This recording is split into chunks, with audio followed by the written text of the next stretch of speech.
Hey guys, it is Julie here with JT Wealth. In today's video, we are doing an update to our dividend investing series, but we're also going to take a look at the importance of investing early and often and the impact that that can have on your portfolio. So let's get into it.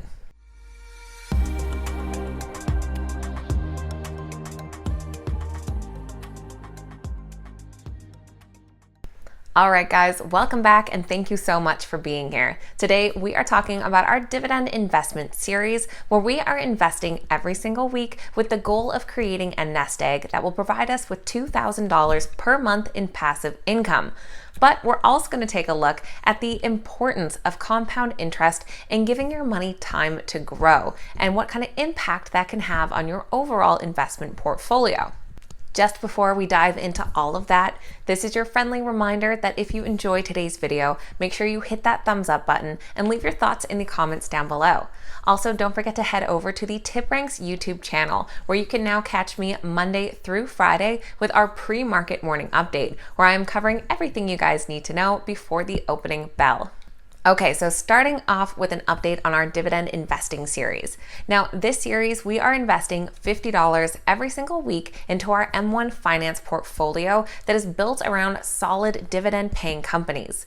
The goal is to keep this investment plan up for 25 years, creating a nest egg that we can then pull passive income out in the form of dividends at about $2,000 per month. Taking a look at our current M1 portfolio holdings, our balance is sitting at $1,854.97.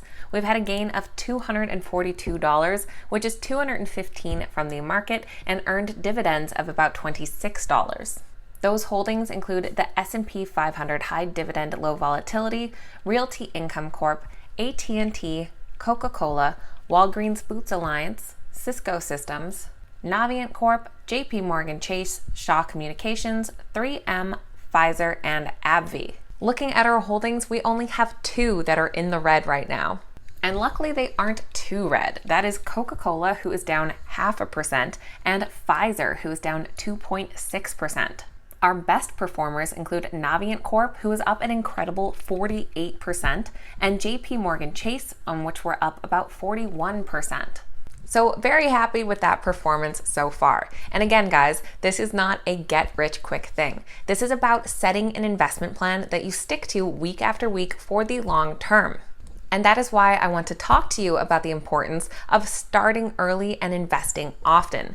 Compound interest is known as the eighth wonder of the world, where your money starts making money on itself.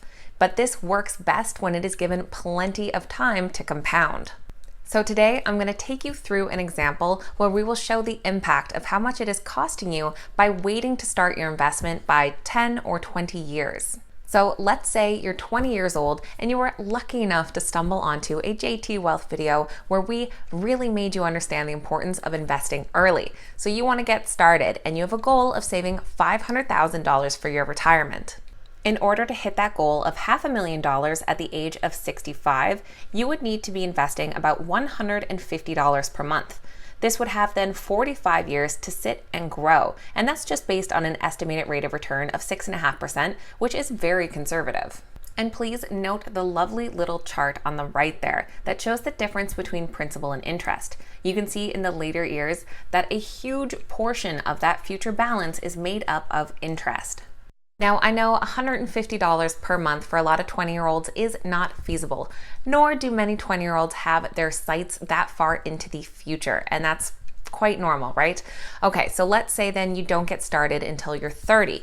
Maybe now you have more of a career, a little bit of that extra income to go towards this retirement goal.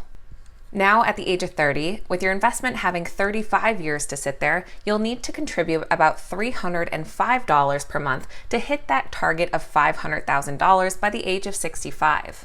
So by taking 10 years away from your investment time frame, you've had to double your monthly contribution. Now, let's see what happens if you waited until you were 40 to start investing. With a 25-year investment time span, that monthly contribution now needs to be at $660 in order to hit that $500,000 goal.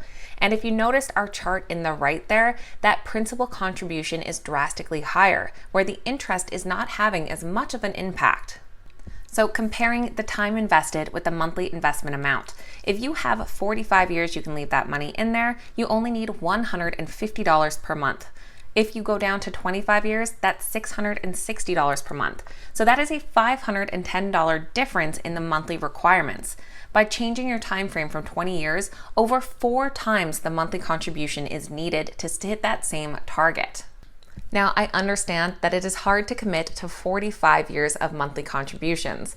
Obviously, life happens, situations change, and we can't always stick to that plan.